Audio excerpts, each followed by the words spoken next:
Hey everyone, Ben Beck here, Chief Investment Officer, Co-Managing Partner of Beck Bode. Welcome back to the NoBondsCast. Today I'm joined by a few special guests here, Erik Beck and Tammy Stoerkel. Before we get started in those broader introductions with them, I have a question for all of you. Why are you listening to this podcast? I guess that it's because you have a vision for the future and perhaps the money that it will take to realize that future. Now, you may think the biggest help is that you need to understand the stock market, to put together a portfolio, or even design a financial plan. And those things, while they're important, aren't the biggest areas in which you need help. Here's why you need help. You need help because you're human. By definition, human beings are emotional creatures. We can't help it. And our job as financial advisors is to help you avoid making emotional decisions. Decisions arising from your emotions that can jeopardize your financial future. So whatever you think the reason is that brought you to us, let me say one thing. The greatest value that we can bring is not managing your investment portfolio. That is an important piece, don't get me wrong. It's not even about constructing a financial plan, even though that's what we do and we do it well. It's not about the fact that a number of us are certified financial planning practitioners and that our firm employs a very unique investment strategy designed in particular to keep up with the cost of living in your own lives. It's not because we can and do have a presence in our clients' lives. We take the time to learn your goals and by minute, year by year, help you get closer to reaching them. That's not the biggest value we provide. Now, the incalculable value that we bring to you is the ability to help you avoid making the detrimental mistakes over time that can have a severe impact to your portfolio. The very essence of our value proposition is our willingness, our discipline, and our ability to save our clients from making emotional decisions with their money as they pursue their most cherished dreams. If this is interesting to you, it's vital to you, then you're at the right place. Write us an email, visit us at our website, beckbode.com, follow us on social at Beck Bode. We can't wait to hear from you. And with that, I want to take a moment to introduce our very special guest today, client advisors at Beck Bode, Tammy Stoerkel out of our Michigan office, and Erik Beck out of our New Hampshire office. I'd love, Tammy, for you to start out, tell us a little bit about yourself and what brought you to Beck Bode. Yeah, sure, Ben. Thanks for inviting me to join you today. It's good to see both of you, and I'm excited about this new format. So I know our clients will enjoy it as well. How I came to Beck Bode, well, I've been in financial industry for over 30 years now and been an advisor for 9. And Brian Ursu joined his team, and in the last year have had the pleasure of joining the Beck Bode greater team. So excited about that. Yeah, and love where I live. Just spent a week on my boat traveling to different marinas. It was great. So fortunate. Beautiful Traverse City, Michigan. And arguably, as we're taping this right now at the end of July, perhaps one of the best times to be in that area throughout the year. Definitely best time. All right, what is one thing about Traverse City that somebody watching who's not from there might not know? Might not know. Well, being born and raised here, it's grown enormously since I grew up here, but it's full of great, it's a foodie town. We have lots of great hiking, biking trails. It's a wonderful spot to visit if you've never been here. Awesome. Fantastic. So welcome. Erik, how about yourself? Yeah, thank you for having me on. I'm excited to be here. I'm a client advisor here at Beck Bode. So I get to sit down with individual clients and do a lot of listening, actually asking questions and learning about what's important to people and what they're trying to accomplish, and then help them kind of construct and execute on a plan to get there, guiding them through all the critical financial and, like you were talking about, emotional events that that life has to offer. I live in Portland, Maine, and I meet clients out of the Portsmouth and Salem, New Hampshire offices. And what drew me to Beck Bode was a book that I'm sure you remember sending me about investing. It was a story, not a financial textbook, thankfully, that takes the main character, this kid named Austin, as well as me, the reader, on this journey to figure out what to do with your money. You know, what fundamental questions do I need to answer so that I can be successful and, more importantly, fulfilled, which I think is often overlooked. Kind of comes from this concept that money is a tool that helps all of us fulfill our calling or our purpose. And it's that intentionality that really resonated with me.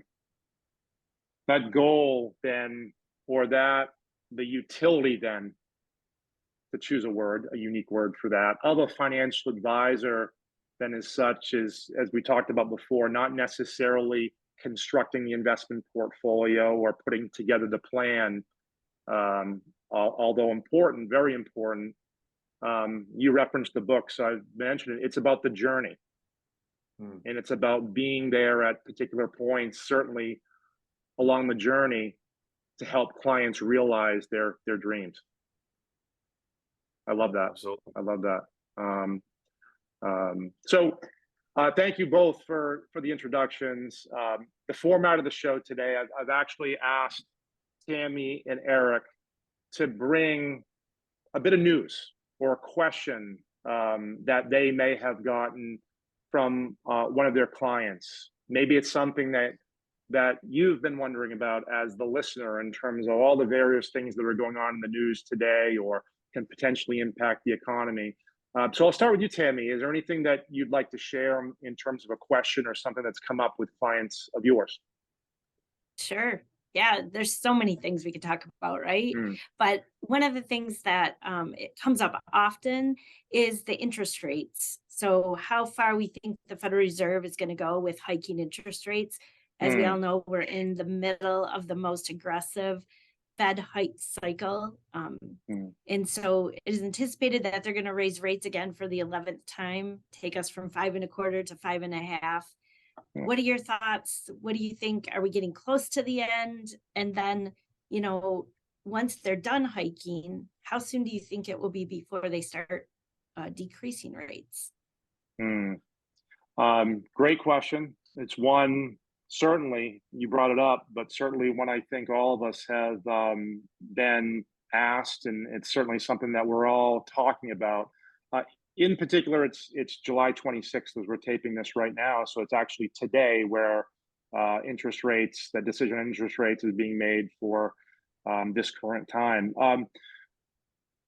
So let's take a step back. What does that imply, right? So everybody is concerned about, as they should be, about inflation. What are the inflation numbers today? And what does that mean for my cost of daily living? And we worry about inflation because as costs increase, as they normally do historically at a rate of about 3% per year or so, how does our portfolio, how are we supposed to keep up with that rate of that change? And how is that going to impact me in the future? Now, whether or not they end up raising rates today, and how many times we end up raising rates in the future, and bear in mind that I'm not trying intentionally to avoid the question in terms of avoid answering the questions directly, because the biggest aspect of what we're going through right now from an inflationary standpoint is doing whatever we possibly can to make sure we pull inflation back down to the acceptable levels and keep it there. From my standpoint is whether that takes one more raise, whether it takes no more raises, or whether it takes 15 more raises into the future, so be it. Inflation, or the cost of living increasing, is by far the most potentially detrimental aspect to your financial lives, as all of us as human beings, and also consumers and investors that's out there.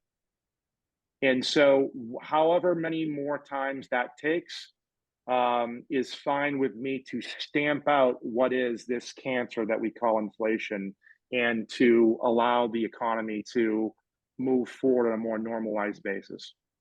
I don't know the answer to that question. I have a feeling that they'll end up raising today. We know from recent history that inflation, or the result of the Fed raising interest rates for, I actually don't know how many times it's been, but it's been quite a few times over the last few years or so, has appeared to generate the desired effect. Inflation has come way down on a year-over-year basis. Now we're in the period of kind of digesting all this information, right? We're in this area where we're seeing the effects of inflation numbers. We don't quite know exactly how this is going to impact the overall economy. But what I would say from an investor standpoint, from anyone listening, is the focus should be on, I want the Fed to do everything they possibly can to make sure inflation doesn't rear its ugly head. We get it down to a normalized level so we can move on as an economy. And that very well may mean that we go through more turbulence in the short term with respect to the economy and the markets. In other words, your portfolio. But know that whatever ends up happening, albeit whatever negative ends up happening, that is a temporary occurrence, and we will move on from that.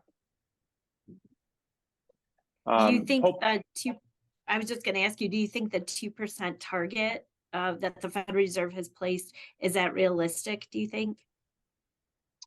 I certainly think, in terms of getting inflation back down to that 2%, is that realistic? Yes. Yeah. Certainly, the Fed has some substantial tools in its arsenal to, in time, be able to guide the economy to relatively its desired operating condition. And whether that's 2%, 3%, or whatever that number actually is, really, I think what you're asking behind that is perhaps bringing inflation down to 2%, raising interest rates a few more times. Does that create a potential negative scenario of more turbulence in the economy as a result of lending rates being higher? Your guess is as good as mine there. It's certainly reasonable to expect that as rates move higher, that we could experience a little bit more stress in terms of the amount of capital that's out there to borrow, and how that affects people's cash flows. But again, the main idea here is to get inflation into a very normalized rate, so that we can move forward on a much more standard cost of living increase. Agreed. Inflation is always a big topic for sure, and I appreciate that question. Erik, what do you have on your mind? Well, something that clients have keep asking is, when is the market going to turn around? Or selfishly, when is their portfolio going to turn around? And how long will this correction last? Yeah. Whenever we're going through like discomfort and pain, of course, the markets, and looking at your portfolio when the markets are going through their ups and downs, can be difficult. So I think that's a natural question, right? It's like, how much longer are we going to have to endure the volatility that we've been seeing. Well, not that it's any kind of prediction or anything like that, but so far this year on the whole, the markets and portfolios have started to make a little bit of a turnaround. And while that's in the short term, I think the main idea, the main thought process behind the question is that, I really want to have a more solid idea that we're kind of out of whatever this problem is that's created this disturbance in the portfolio over the last few years. And as we've talked about, we've had our fair share of news, right, of happenings around the world that have contributed to this, right? So Tammy brought up inflation before. Certainly over the last few years, we've dealt with a number of other things, like the disturbance in the conflict in the Ukraine and Russia. Earlier this year, right, I'm blanking on it right now, but I think it was around the March timeframe, Erik or Tammy, that we saw the disturbance in the banking sector, right, with Silicon Valley Bank, among some other ones. How quickly we forget these things, right? It's like this was only a few months ago, but maybe that's a good lesson for us, right? As much as these things appear and sometimes are in fact very serious at the time, they seem to float away at some point, usually pretty quickly, and we end up moving on. And as I said before, the markets have recovered a little bit so far this year, but maybe that's the lesson, or maybe that's the answer to the question in terms of the comment we get, Erik, which is, how long is this going to last?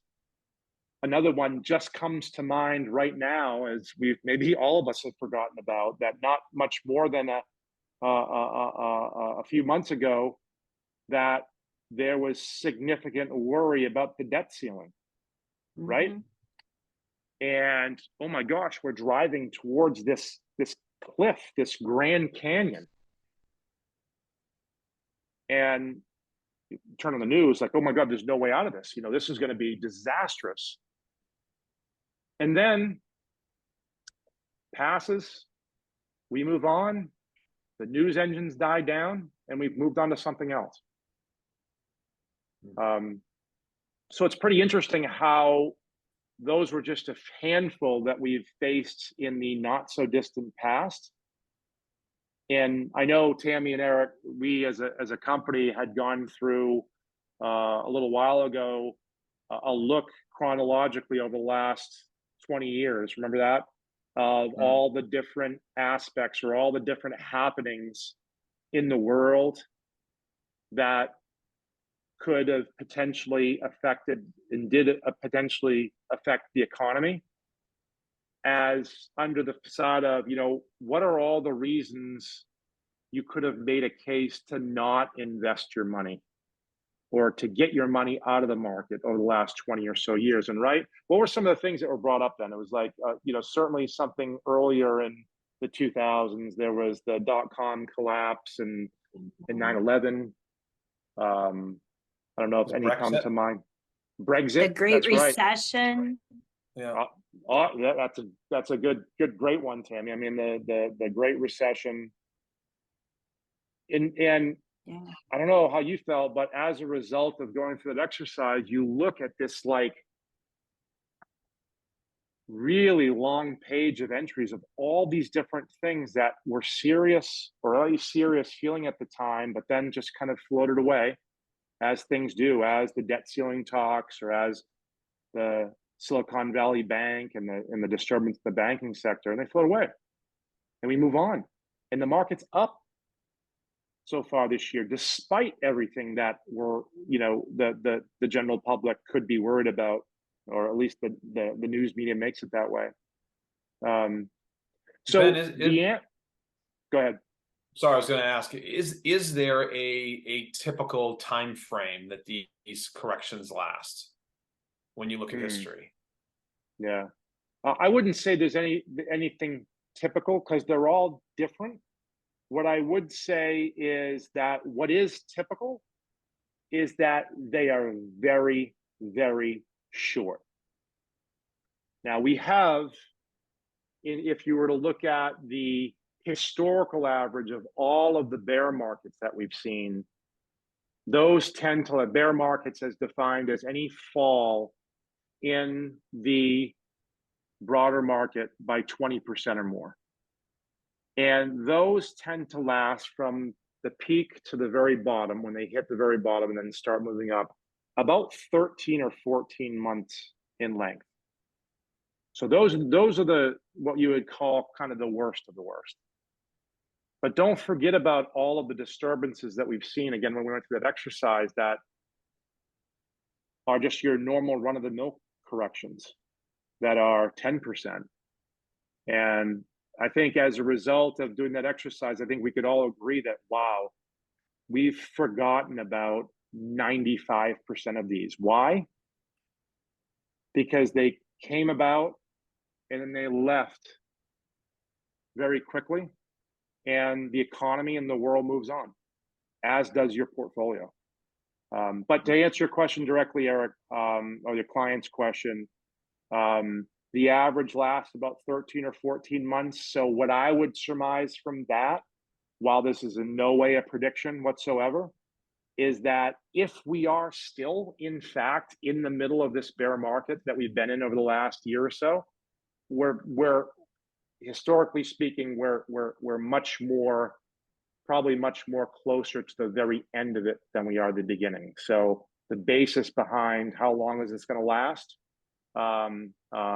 we could be very close to the end, if not already out of it and moving on to higher highs in some time here. Great. Great questions, guys. I could spend hours with you guys on the phone, but this is only about a half-hour podcast that we do with the NoBondsCast. So as we approach the end of today's show, I just want to say that if you enjoyed as a listener what you heard today, if you thought that anything that we spoke about was thought-provoking, exciting, maybe like Tammy's question or even Erik's question about inflation or the length of the disturbances that we see in the market, if that even made you uncomfortable, we have a message for you. And that message is, give us a call, send us an email, write us a note. We will send you a book called Dancing with the Analysts. It's the book that Erik was referencing when he was introducing himself. This book, while it is a novel, will take you through the main ideas of what you really need to know as an investor in a very simplified format, so that you can really become comfortable and understand what are the things I should really be focusing on as an investor. And perhaps what are the things, even though we may hear them a lot out there in the world, maybe what are the things that I should ignore? What are the things that I'm hearing that are actually obstacles to my growth rather than adding to my progress? So you can reach us at social@beckbode.com or through any one of our social media sites, from Instagram @BeckBode, Twitter @BeckBode. I just want to say thank you to Erik and Tammy for joining me today in this episode of the NoBondsCast. Look forward to having you guys both back at some time in the near future to share some more ideas. But until then, I want to thank you guys, and for everyone, have a great rest of your week. Thank you. Thanks. Thanks, guys.